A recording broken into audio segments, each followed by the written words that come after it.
hoy comenzamos un nuevo capítulo. Entramos en el estudio del capítulo 9 de Romanos y esta mañana vamos a compartir de este capítulo 9 los versículos 1 al 3. Voy a rogar a los hermanos, a los padres que tengan a sus niños a su lado, que haya mucho orden. Romanos capítulo 9, versículos 1 al 3. Dice así la bendita palabra del Señor: verdad digo en Cristo, no miento. Y mi conciencia me da testimonio en el Espíritu Santo, que tengo gran tristeza y continuo dolor en mi corazón, porque deseara yo mismo ser anatema, separado de Cristo, por amor a mis hermanos, los que son mis parientes según la carne. Sea bendito el nombre de nuestro Dios. Le damos gracias al Señor por esta preciosa mañana que nos das. Vamos a orar para disponer nuestros corazones para recibir esta bendita palabra. Le invito a que incline sus ojos y su cabeza delante del Señor. Amado Dios y Padre eterno,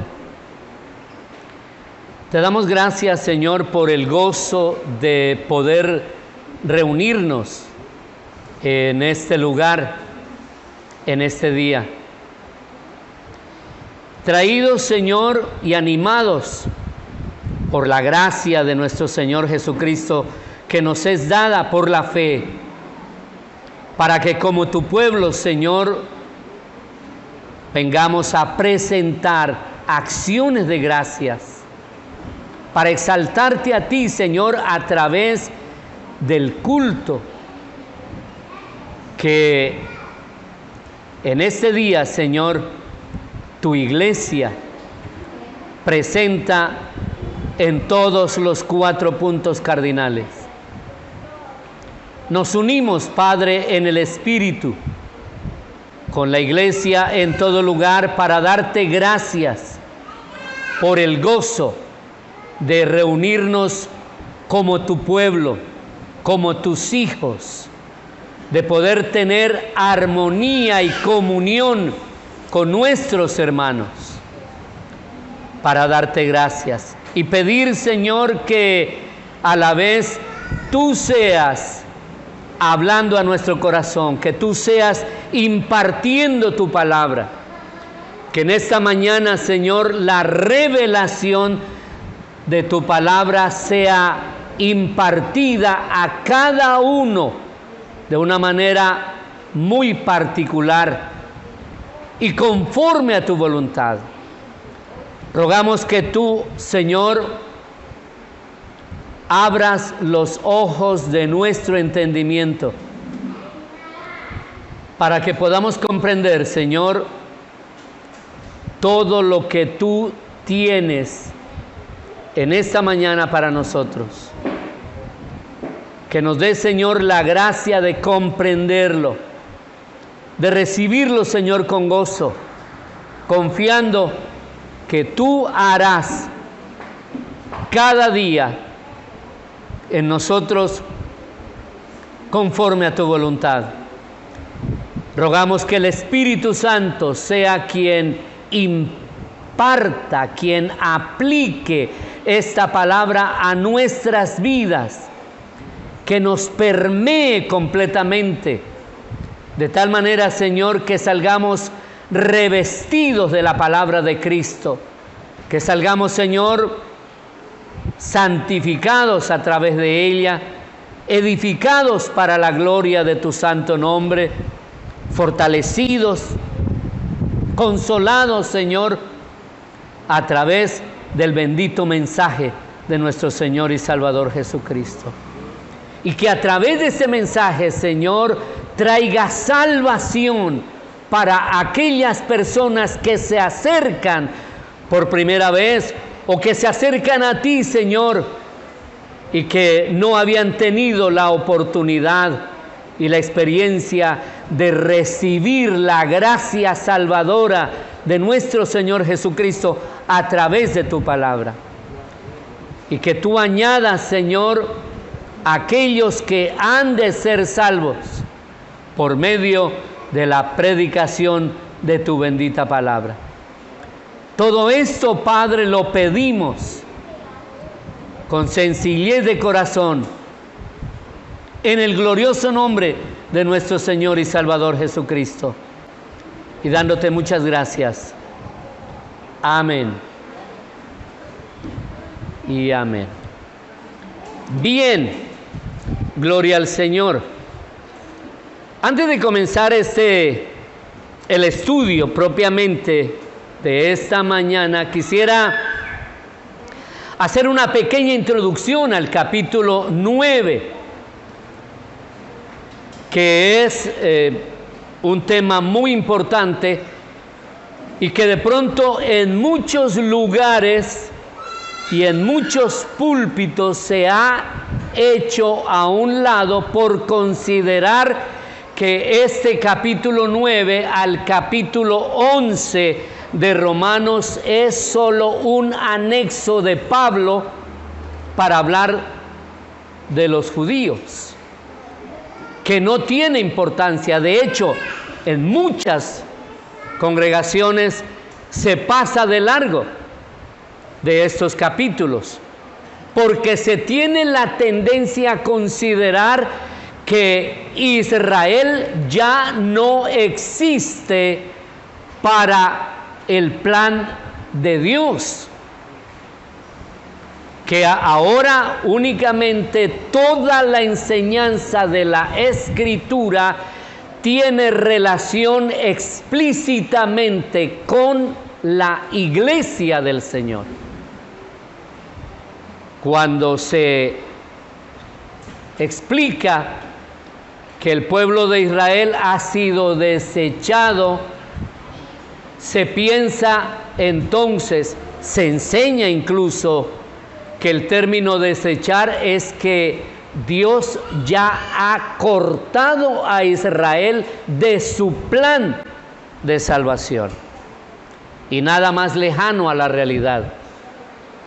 La Escritura para el estudiante fiel, honesto y de corazón, para el creyente verdadero, tiene claro que la defección del pueblo de Israel siempre fue parte del plan eterno de la salvación. ¿Con qué fin? Como dice la Escritura, para que los gentiles pudiesen conocer la gloriosa gracia de la salvación que Dios había diseñado. La defección de Israel es solo un lapso en el tiempo de la voluntad de Dios. No es cierto que Dios haya cortado a Israel, que lo haya hecho a un lado, sino que la Escritura establece que ese compás que estamos viviendo es únicamente hasta que se cumpla, hasta que se cumpla el tiempo de los gentiles. De tal manera, mis amados hermanos, que estamos considerando que, y más en este tiempo, es importante tener en cuenta estos capítulos y esta enseñanza, porque estamos a puertas de la conclusión del tiempo de los gentiles. Que viene el tiempo en que Israel nuevamente será traído. Sin embargo, no ya como una nación, no la plenitud de la nación, sino como Dios lo ha establecido en tiempos anteriores, y el profeta Isaías lo aclaró plenamente, que el remanente escogido de Dios del pueblo de Israel. Y es importante tener esa claridad. El remanente de Israel venga nuevamente y sea restaurada entonces todas las promesas que Dios tiene para el pueblo judío, para el pueblo de Israel. Es muy importante entonces tener claridad en esto, para que le demos la real importancia a estos capítulos, que nos enriquecen en gran manera, porque en estos capítulos vamos a ver relatado y reflejado cada una de las doctrinas de la salvación. Cada una de las doctrinas que Dios estableció en su palabra las vamos a ver expuestas en estos capítulos, y que tienen que ver con, por favor, los niños,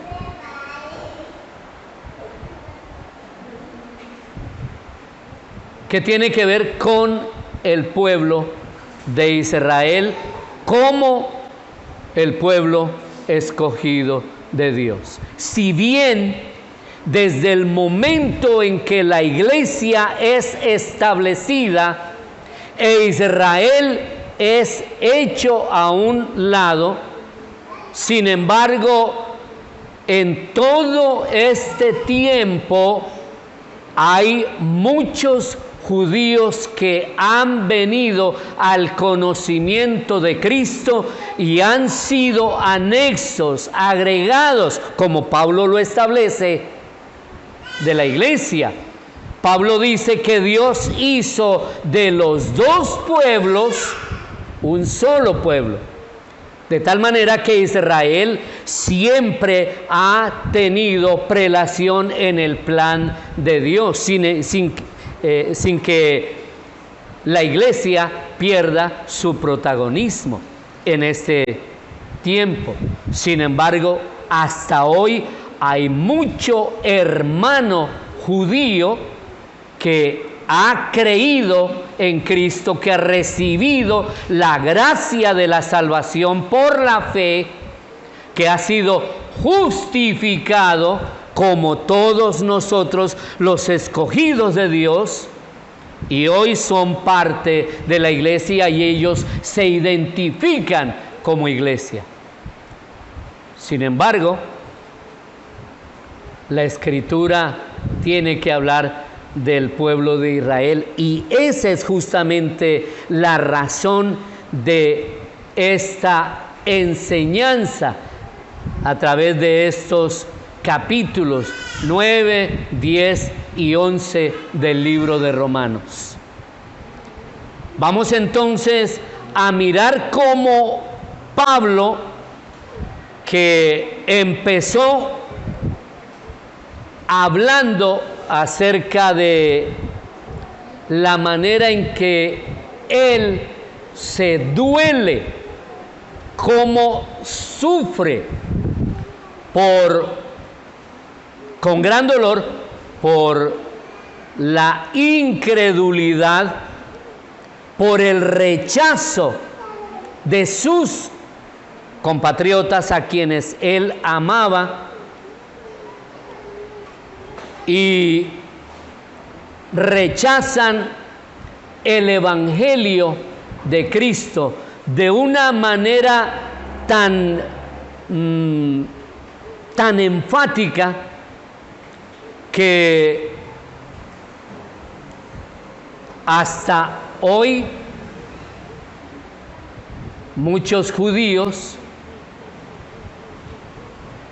no quieren saber nada de lo que es el Evangelio, rechazan sistemáticamente a el Mesías, al Señor Jesucristo,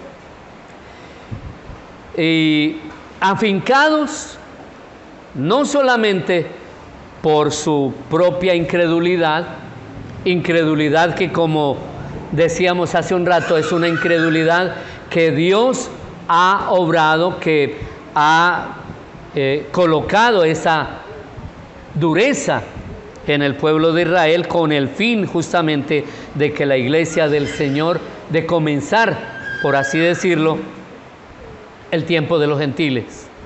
Y Pablo entonces en este capítulo nos muestra, nos abre su corazón para mostrarnos el profundo amor de un hombre de Dios por su pueblo, por su familia, pero que a la vez nos muestra también el corazón de Cristo, que a pesar de que el pueblo judío le ha rechazado, siempre ha estado vigente ese amor por la nación judía, y a quienes ha sido hechos herederos de las bendiciones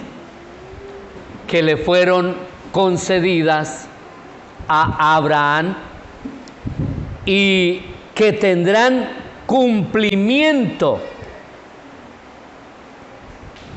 en tiempos posteriores. Para muchos judíos, desde Pablo hasta ahora, la enseñanza pablina los enervaba a rechazar, por cuanto para los judíos Pablo era el más abyecto de los traidores de la nación judía, siendo Pablo uno de sus máximos líderes, siendo un perseguidor de la iglesia, siendo un hombre comprometido con todas las tradiciones fariseicas y rabínicas del pueblo judío. De pronto sale a anunciar que realmente Cristo era el escogido de Dios, el Mesías prometido para la nación judía, desechando la enseñanza de Moisés, que para los judíos era algo terriblemente duro de aceptar.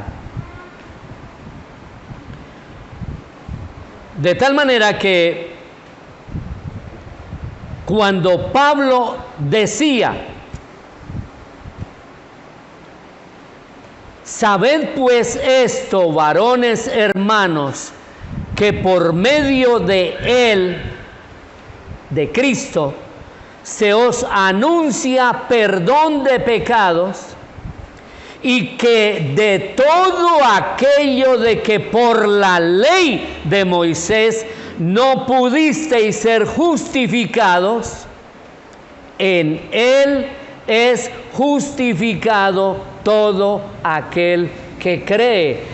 Y algo que rechinaba profundamente al judío hasta hoy es que Pablo mencione que la salvación es tanto para judíos como para gentiles, por la fe y únicamente por la fe en la persona del Señor Jesucristo.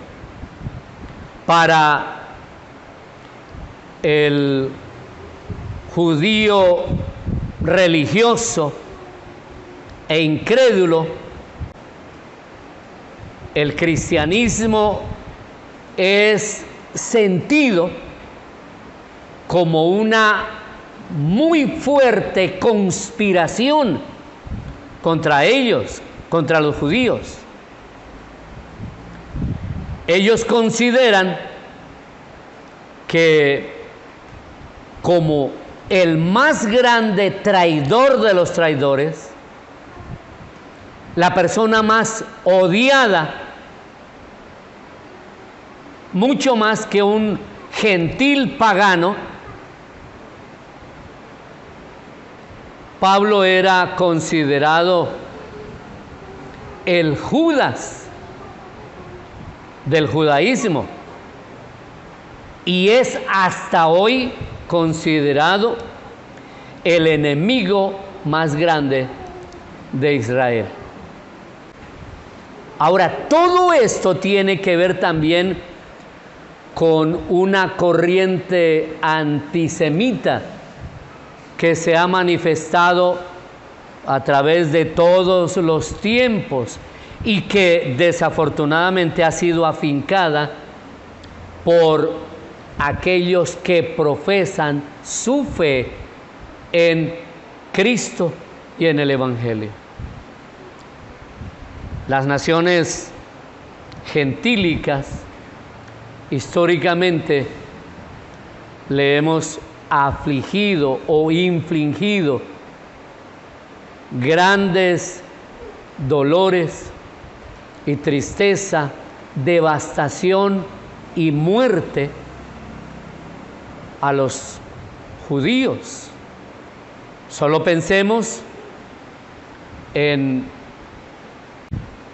de 1935 a 1945, en que más de 6 millones de judíos con un fervor antisemita como nunca se había visto, fueron aniquilados, de tal manera que solo por la gracia del Señor un remanente judío quedó de la nación. De tal manera que Pablo entonces,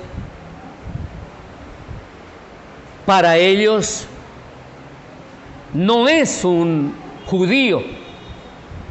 Para ellos, Pablo es un traidor, como estaba diciendo ahora. Y el Cristo que se predica no es para ellos el Mesías prometido. Hasta hoy, como ustedes saben, los judíos están esperando al Mesías. Eso nos lleva entonces a considerar este capítulo con ojos y con un corazón mucho más sensible, para considerar no solamente el amor de Pablo por la nación judía, no solamente el amor de Cristo por aquellos a quienes Él vino a salvar, sino que nos llama la atención y el énfasis y el propósito para nosotros hoy es la enseñanza de cómo la iglesia, ustedes y yo, debemos de amar a los perdidos que son parte de nuestra familia, que son parte de nuestra raza, de nuestra nación, etcétera, etcétera, etcétera. En la primera parte, en el versículo 1 de este capítulo, vamos a ver primero el amor de Pablo, el inmenso amor de Pablo por los miembros de su nación, que son considerados o que los considera su familia. En segundo lugar, vamos a mirar el versículo 2. Vamos a ver el inmenso dolor de Pablo por la incredulidad de sus hermanos. Y en tercer lugar, la profundidad y la autenticidad de la tristeza de Pablo y su deseo vehemente por el amor de los suyos.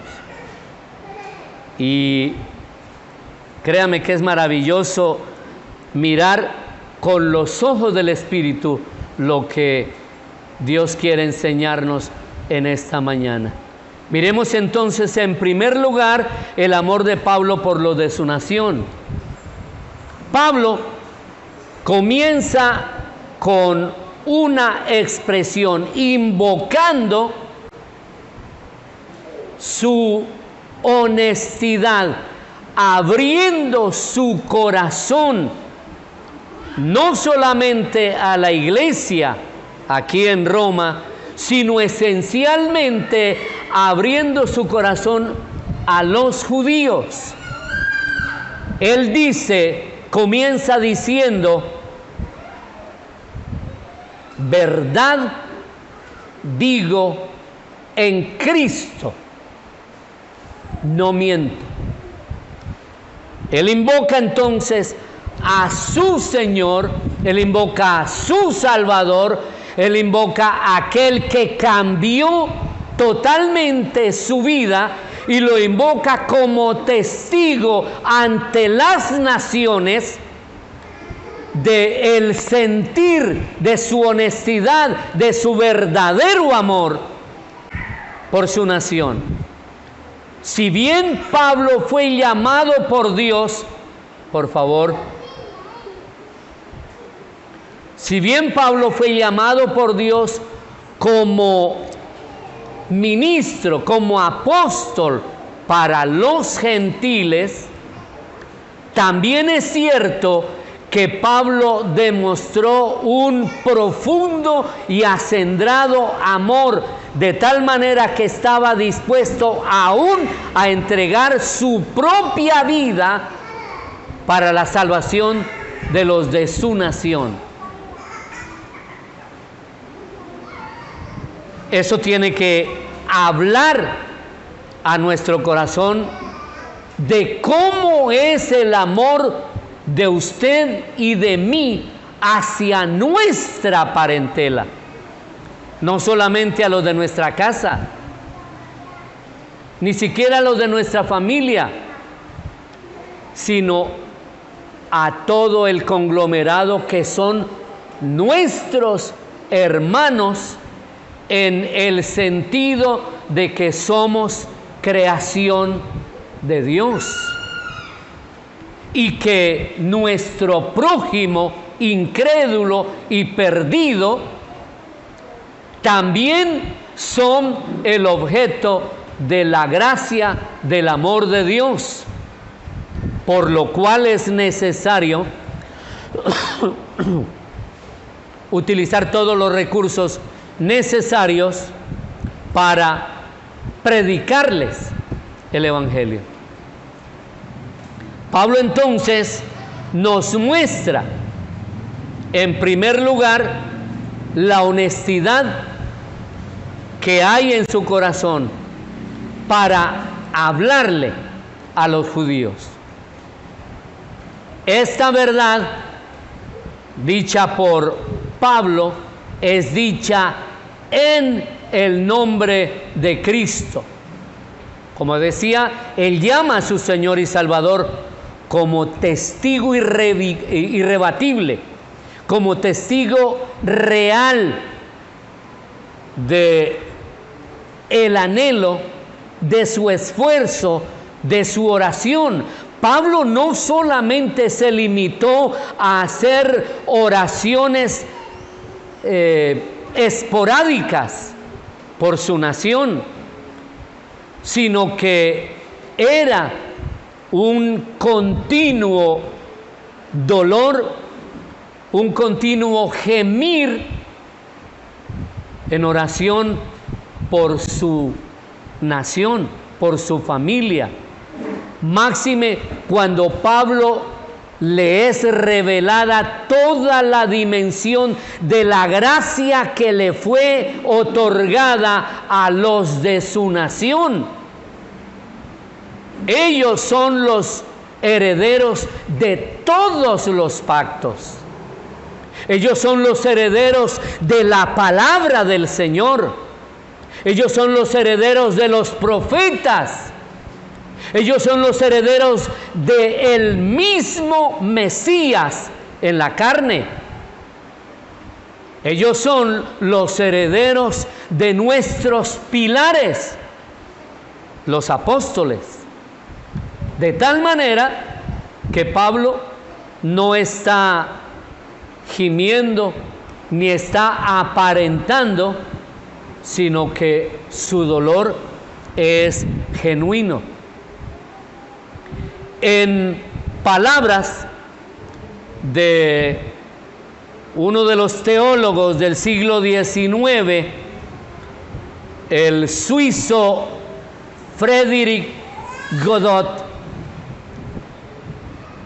hablando acerca de lo que hay en Pablo, él dice: desde el punto de vista de Pablo, hay una santidad tal en Cristo que cuando siente su presencia en la atmósfera pura y ruinosa que la caracteriza, ninguna mentira es posible, ni siquiera la más mínima exageración. Este hombre habla comentando este versículo esencialmente de Pablo: verdad digo en Cristo, no miento. Enfatiza entonces lo que Pablo expresaba con su propia vida en su servicio a los de su nación. Pablo toma como una promesa que Dios cumple y que tiene establecida. Cuando habla en 2 Corintios capítulo 1, 23, Pablo dice: yo invoco a Dios por testigo sobre mi alma, que por ser indulgente con ustedes, no he pasado todavía a Corinto. Relegando su responsabilidad para ir a Corinto por dedicar tiempo para estar en las sinagogas de los judíos, para estar en los lugares donde se reunieran y donde él pudiera hablarle a sus hermanos. De ahí esa expresión: verdad digo en Cristo, no miento.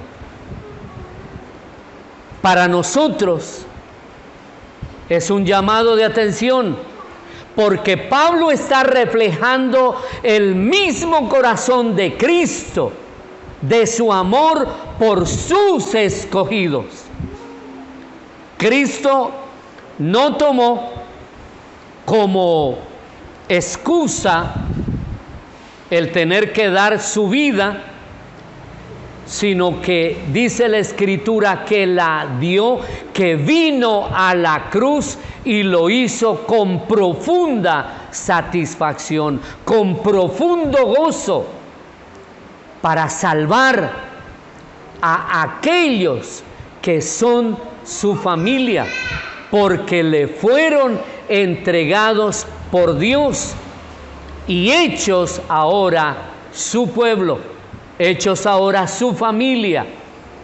De tal manera que Pablo entonces está igualmente tomando como ejemplo y obrando de esa manera con sus hermanos. Y no solamente estoy hablando de los judíos, sino en la manera como Pablo predicaba el Evangelio de Cristo. Algo que hoy para nosotros es una cachetada. Se pasan los días, los meses, los años y aún no nos preocupa ni siquiera nuestra familia. Pregunto, ¿cuántos gimen delante del Señor con dolor y con angustia, pensando en la salvación de su padre, de su madre, de sus hermanos? ¿Cuántos lo hacen? ¿Cuántos de ustedes hacen eso? ¿O cuántos de nosotros hacemos eso?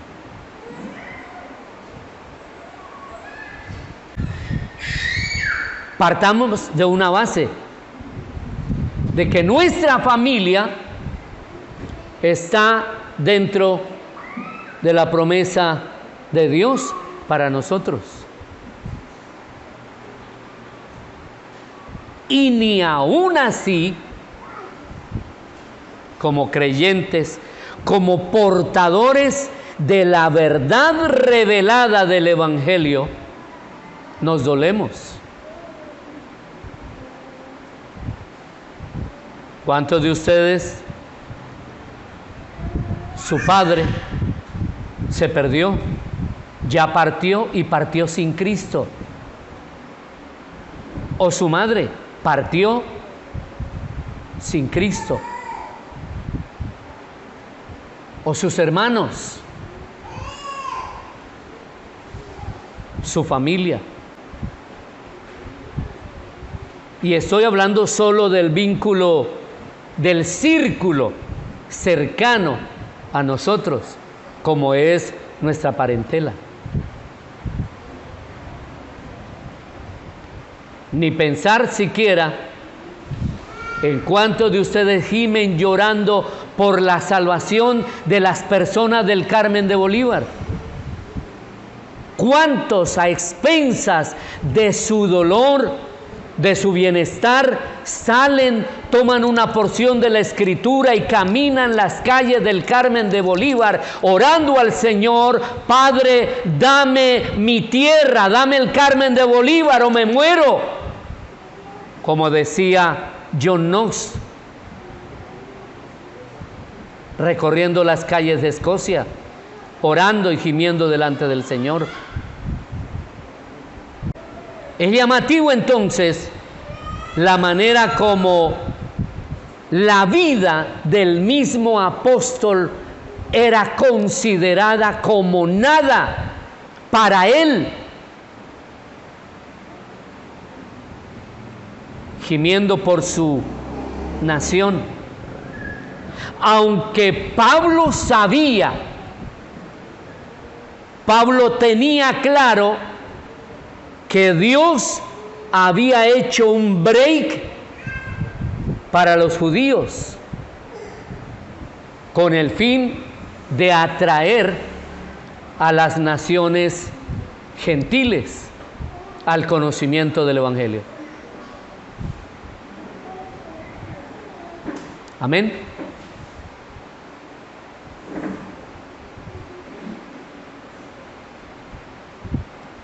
Para Pablo,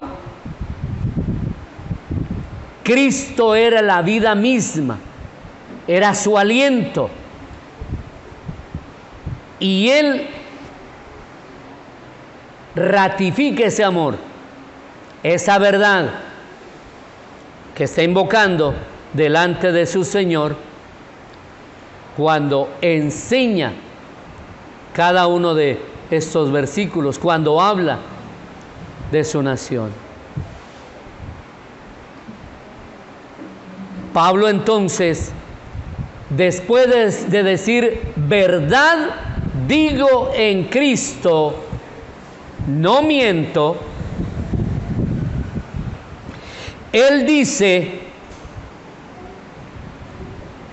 y llama a su Señor, al Dios omnisciente, invoca cada una de las perfecciones de su Señor, su justicia, su soberanía, su gracia y su profundo amor por aquellos por quienes Él vino a morir. De tal manera que, conociendo el corazón de Cristo, Pablo estaba dispuesto a enfatizar y a demostrar, y ojalá tengamos en cuenta eso, a demostrar la veracidad de su ilimitado amor por sus hermanos, los judíos. Para Pablo era muy importante tener en cuenta cada vida como una posible persona salvada de la condenación eterna, trasladada del reino de luz, del reino de tinieblas a la luz admirable de su Señor y Salvador. De tal manera que las palabras de Pablo eran la expresión exacta de lo que había en su mente y en su corazón.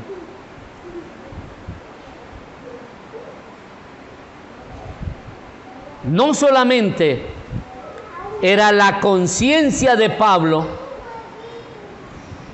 que era digna de confianza, y nos llama la atención esto, porque la conciencia de Pablo se mantuvo limpia y sin condenación, demostrada en sus actos, porque él vivió en constante obediencia al Señor, invocando al mismo Espíritu de Dios. Él dice: varones hermanos, yo con toda buena conciencia he vivido delante de Dios hasta el día de hoy. Y está hablando a los judíos. Hechos capítulo 23, versículo 1. Muy contrario a la conciencia popular y a la enseñanza que se da popularmente de déjate guiar por tu conciencia. Pablo tenía claro que la conciencia del hombre natural está lejos de ser una guía de confianza. De hecho, la conciencia del hombre sin Cristo es una conciencia cauterizada, como afirma 1 Timoteo capítulo 4, versículo 2. Una conciencia totalmente insensible, por cuanto la naturaleza de cada hombre está manchada y corrompida por el pecado. De tal manera que el mismo Pablo, que conocía la conciencia de los hombres, expresó en Tito capítulo 1 versículo 15: todas las cosas son puras para los puros, mas para los corrompidos e incrédulos nada le es puro, pues hasta su mente y su conciencia están corrompidas. Pablo invoca su propia conciencia delante del Señor, en contraposición a la conciencia judía, en contra de la conciencia de los hombres, natural de los hombres. De tal manera que su conciencia le es todo para él. Pablo demuestra cómo la conciencia, escuchen esto, y es importante que tengamos en cuenta esto, de lo que está hablando el Espíritu en esta mañana. Debemos de tener claro que para el creyente verdadero, aún su propia conciencia puede verse relegada y puede insensibilizarse y fluctuar. Sin embargo, la conciencia está activada en el creyente fiel por la confianza verdadera de la palabra de Dios y porque cuenta con el poder del Espíritu Santo que vive en su interior.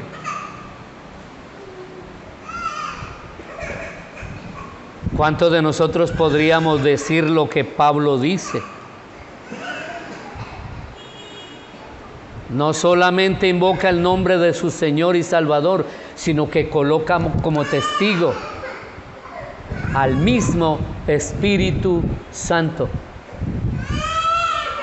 de su arraigado amor por este evangelio que ha recibido, por la gran responsabilidad que tiene para con los de su nación y con el énfasis exacerbado por las verdades gloriosas del evangelio, por los creyentes, por aquellos a quienes Dios le dio la tarea de predicarles el evangelio. Como iglesia del Señor, ustedes y yo, ¿hasta cuándo y hasta dónde hemos permitido que nuestro corazón se endurezca de tal manera que no nos importe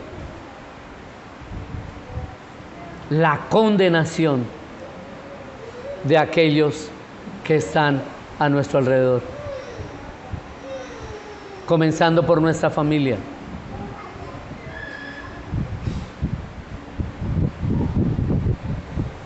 ¿Por cuántos de sus familiares llora y gime usted todos los días pidiendo a Dios la salvación, sin importar si está lejos o cerca? ¿Por cuántos de sus familiares se desvive usted en predicarles el evangelio, en hablarles del amor de Cristo para salvación? Y es más, ¿cuántos de ustedes invocan a Cristo y al Espíritu Santo de su honestidad, en su énfasis por su amor, queriendo que ninguno de ellos se pierda? Llama la atención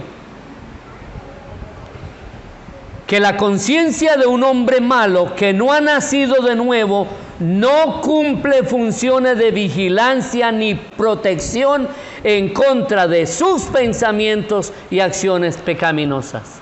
En cambio, la conciencia de un creyente fiel es confiable porque está activada por las verdades y por los fundamentos de la palabra del Señor, porque tiene la seguridad ese creyente de el poder del Espíritu Santo que actúa en él. Y eso debe estar en nosotros cuando vamos y le hablamos el evangelio a nuestros familiares.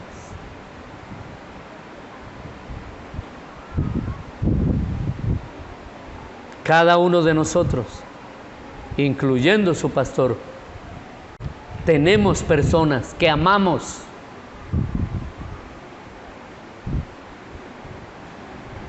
que están perdidas, que van camino a la condenación por la dureza de sus corazones, pero especialmente por la indiferencia nuestra.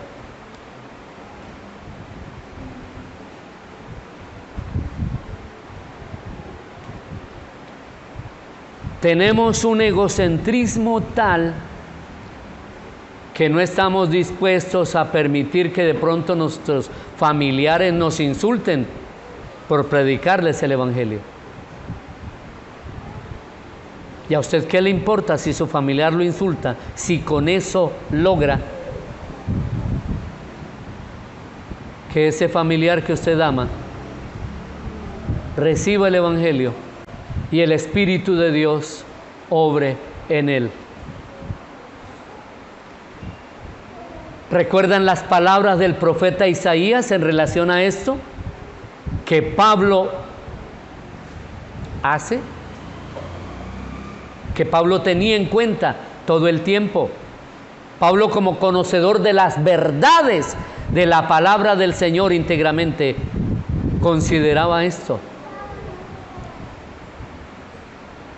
Porque mis pensamientos no son vuestros pensamientos, ni mis caminos vuestros caminos, dice el Señor. Y porque su palabra no volverá vacía, sino hará aquello para lo cual fue enviada. Y hará aquello, cumplirá el propósito con el cual Dios la envió. Tenga la certeza, mi amado hermano, que por duro que sea su padre o su madre, o sus hermanos, o sus seres más queridos, si usted fervientemente y en el Espíritu, teniendo la confianza de que usted solo es un vaso que hace lo que Dios le dice, Dios hará lo que ha prometido hacer en aquellos a quienes Él nos ha enviado. ¿Cuántos tienen esa certeza?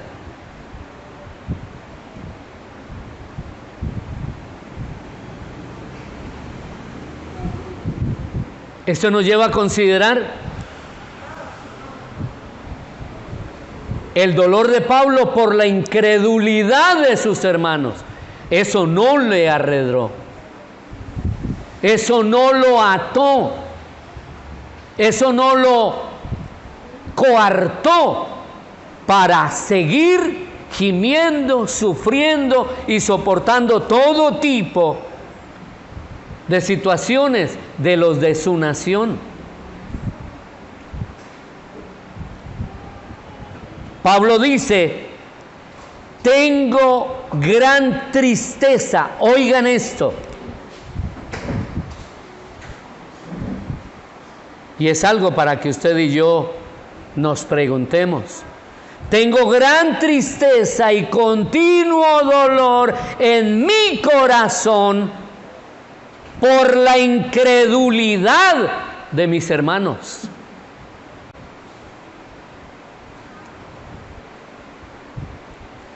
¿Qué hizo Pablo? Por la tristeza se quedó callado, se aisló. Por los denuestos que recibió y por los deseos homicidas de sus propios familiares, Pablo se hizo a un lado, se escondió.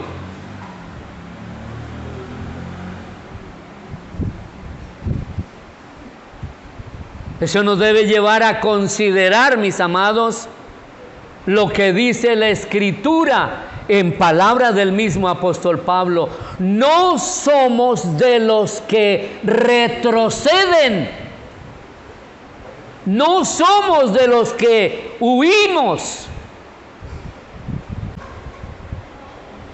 para no predicar, sino que nos da o cobramos mayor ánimo en el poder del Espíritu Santo. Al fin y al cabo, quien hace la obra es Él. Todo el tiempo el corazón de Pablo sufría si no se presentaba la oportunidad de predicarles a sus hermanos incrédulos.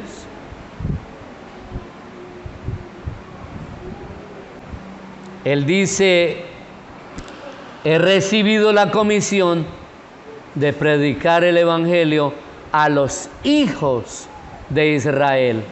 Hechos 9:15. De tal manera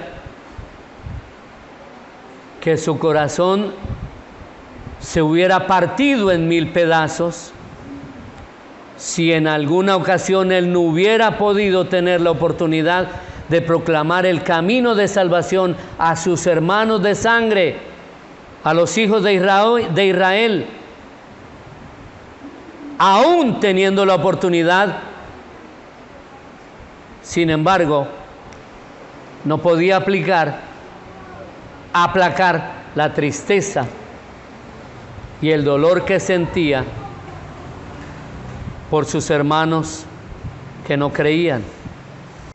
Sin embargo, vuelvo y reitero, y el texto es claro: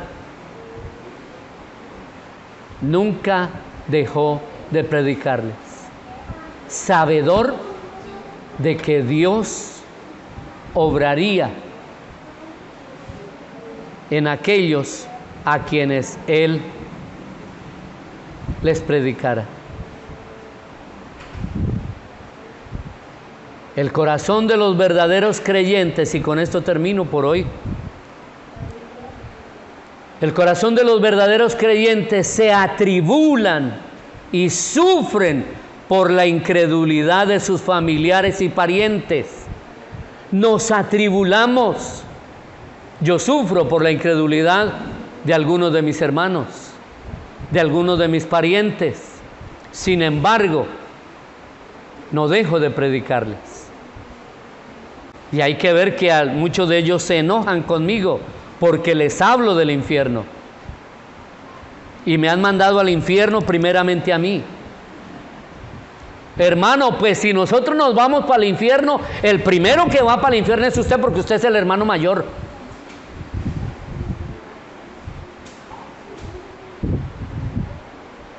Eso será ocasión de... necesitamos continuar predicándoles. Sufrimos por la dureza de los corazones que rechazan la gracia del Señor, que les es dada a través de la predicación fiel de la palabra. De igual manera, debemos de preocuparnos por predicarles el Evangelio a esas amistades, a esos vecinos, a esos conocidos y a todas las personas que incluso sistemáticamente endurecen su corazón para no aceptar la palabra de Cristo en sus corazones. Y orar por ellos, como dice Pablo, por si quizá Dios les concede la gracia de la salvación por la fe en Cristo. Mis amados hermanos, para cerrar entonces, necesitamos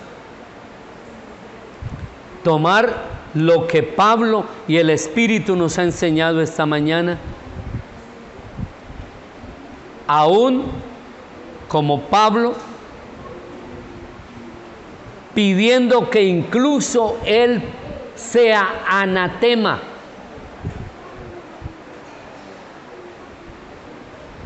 para que algunos de sus familiares sean salvos.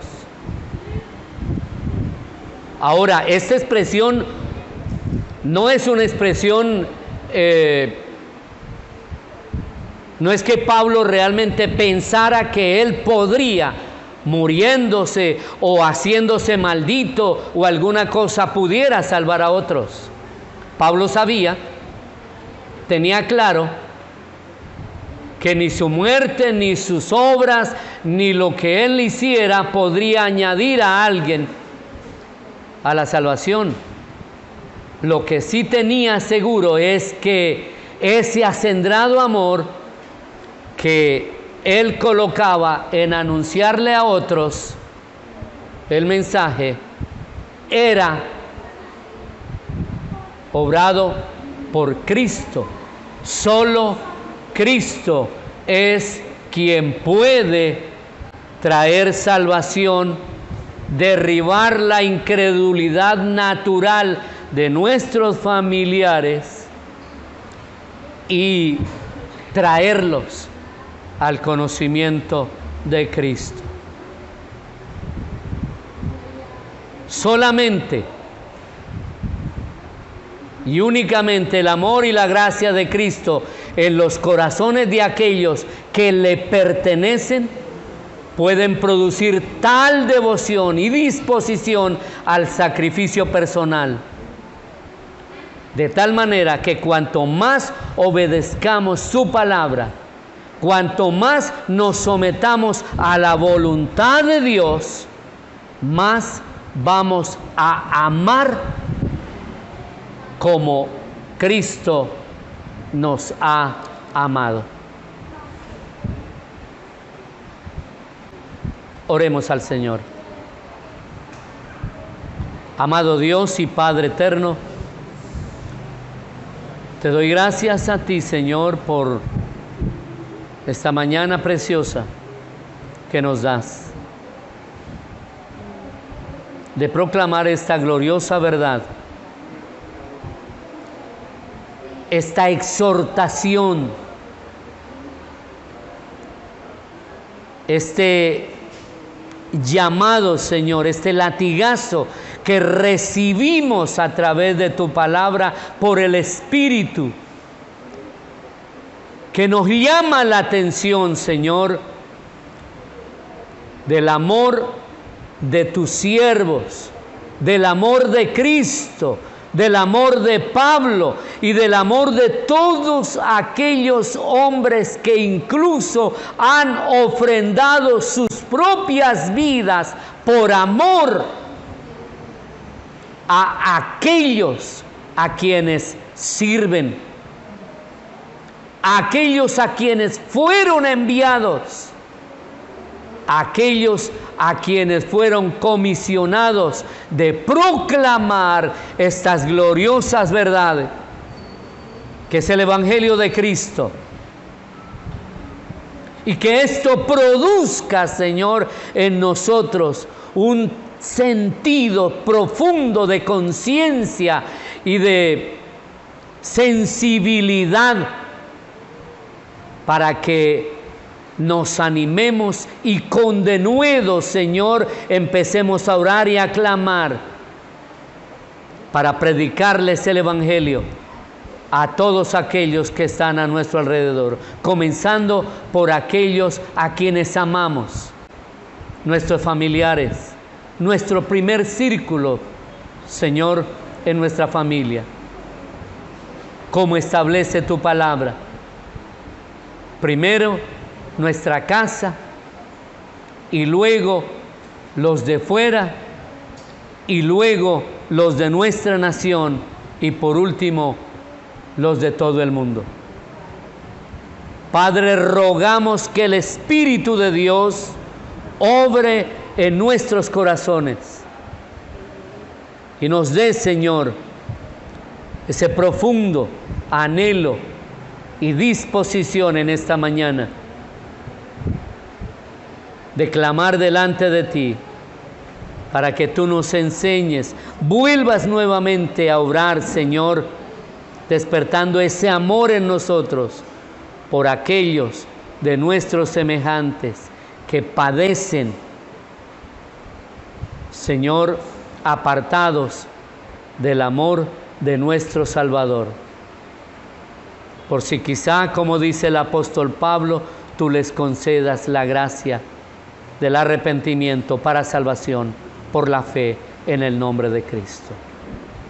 Te damos muchas gracias, Padre, en el nombre de Jesús. Amén y amén.